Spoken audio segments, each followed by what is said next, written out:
Hello, kids. How are you all? So, here I am back again with a new chapter, that is Nutrition in Animals. As the chapter is quite big, so I have decided to divide this chapter into few parts so that it will be easier for you to understand. So, in this presentation, I have covered the following topics, starting with the introduction and moving to alimentary canals, human digestive system, and further to teeth and tongue. So, what to wait for? Let's start. So, kids, so far we have discussed about how plants they are making their food in our previous chapter. Now, in this chapter, we will study about the process of nutrition in animals. We all know that humans and animals depend on other animals and plants for their food, and that is why they are known as heterotrophs. So, what is nutrition? The process of taking in food and its utilization in the body is known as nutrition. Like plants, they are taking in sunlight, carbon dioxide, and water and utilizing it in making of oxygen and starch. Likewise, human beings and other animals they take in food and utilize it in making of energy and releasing carbon dioxide. So the whole process of nutrition it takes place in 5 steps, and these steps are ingestion, digestion, absorption, assimilation, and egestion. So ingestion is basically we will discuss all these steps and details in our further slides. To give you the introduction, let us discuss about ingestion is the process of taking in food into the body, and digestion is the process in which the food gets converted into complex to simple substances and in the insoluble form to soluble form, that is digestion. Now when this digested food moves further into the bloodstream, it gets absorbed, and this process is the absorption process. And when this absorbed food from bloodstream moves to the cells, it is known as assimilation, and it is here in these cells that the all process of nutrition, all process of digestion is done.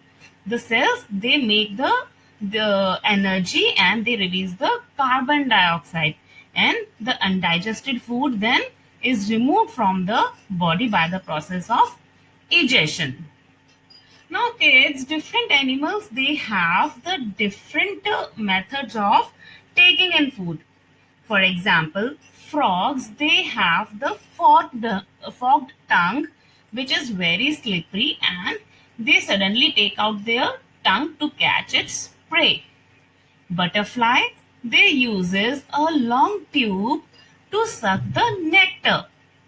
Okay, infants of human beings, dogs, cats, they feed on their mother's milk.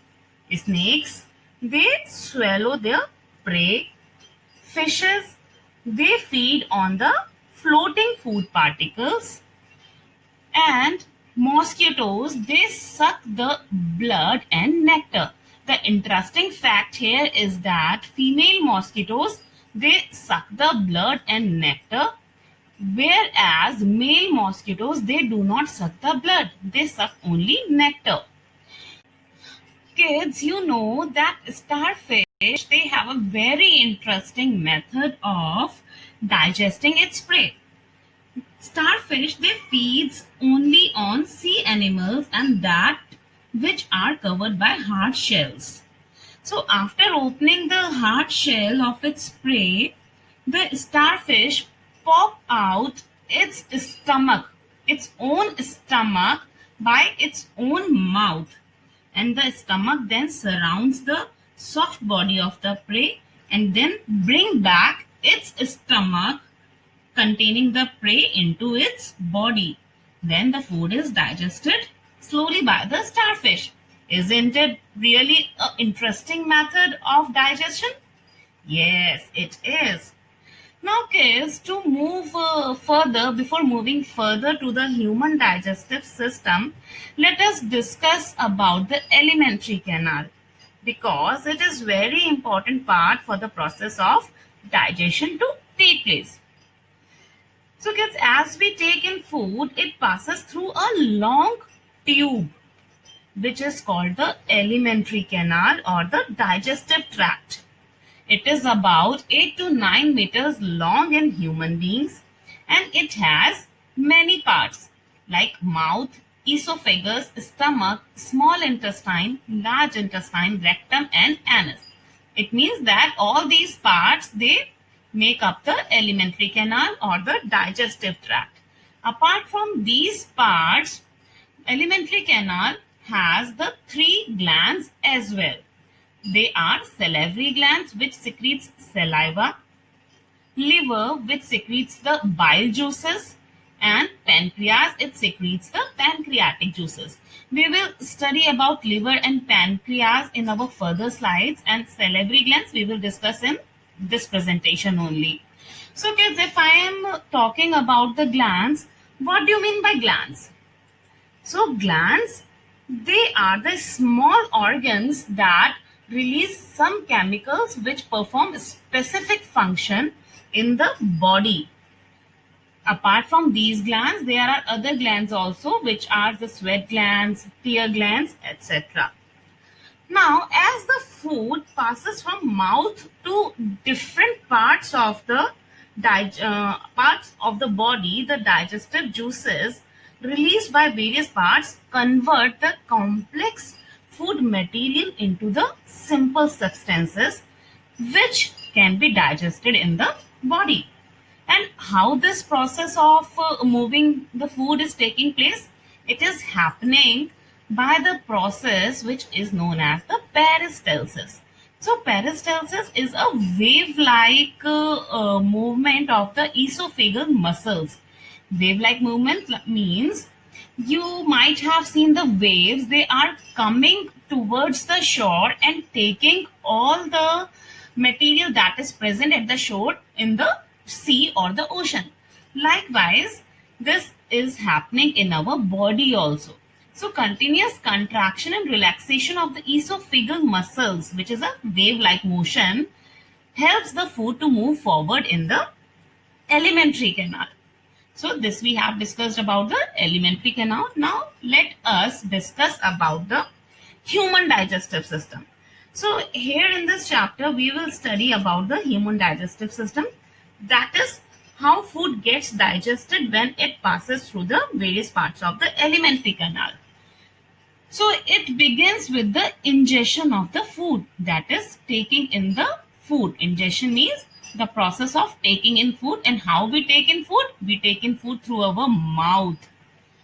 So the digestion of the food starts as soon as we put food into the mouth. Mouth consists of teeth, salivary glands and tongue, and they have different functions. Teeth, they help in grinding and chewing of the food. Salivary glands, they secrete the saliva, which is a digestive juice and which convert the complex food substances into the simple ones, like it converts the carbohydrates or the starch into the sugars. Tongue, it helps in mixing the food with the saliva so that the food so that the starch which is present in the food it get digested. So in the process of digestion which is happening in the mouth, the partial digestion of the starch is taking place. It is not completely digested in the mouth. The partial digestion is taking place in the mouth. And then this partially digested food moves further into the food pipe through the peristaltic movement, which is a wave-like movement of the esophageal muscles.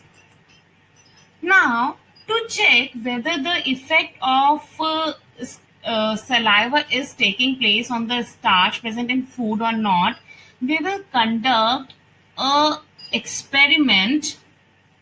In this experiment, we will take two test tubes, and in one test tube, we will take some boiled rice. We all know that rice contains starch.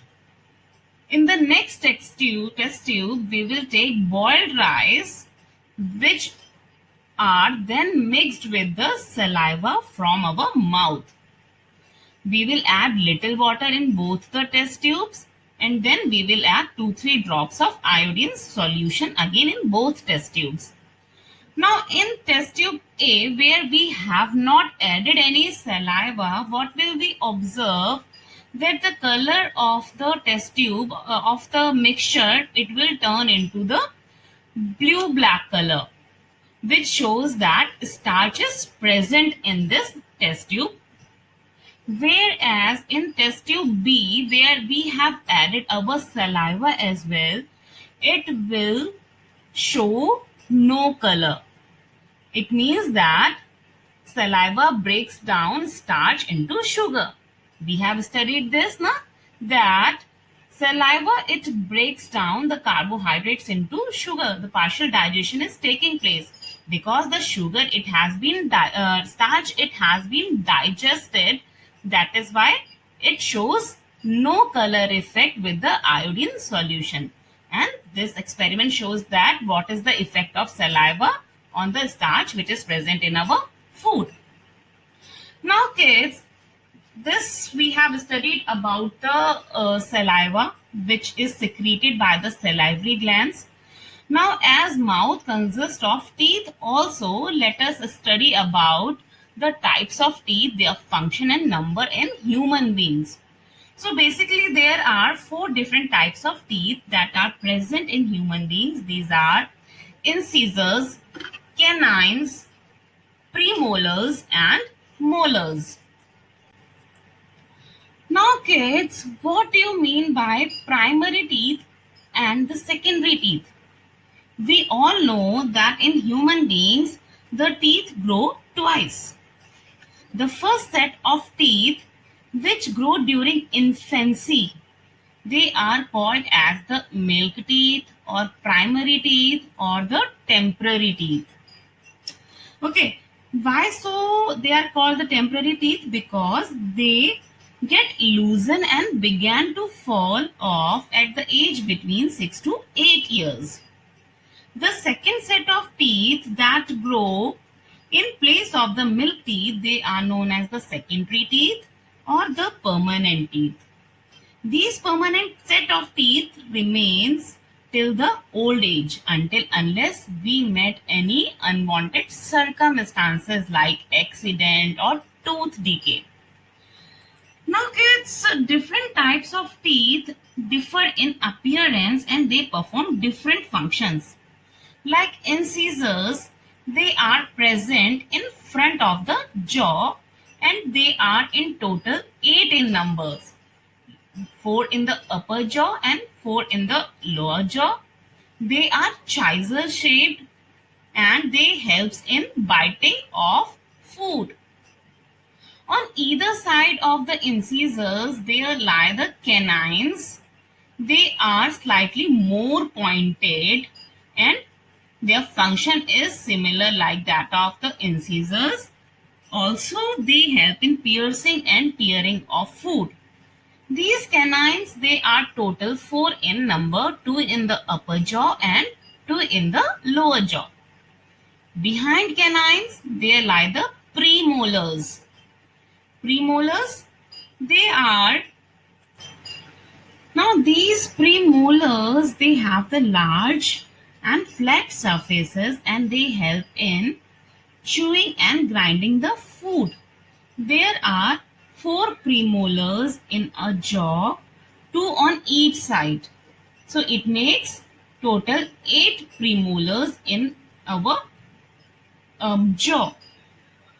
Now molars, they are for chewing and grinding of the food.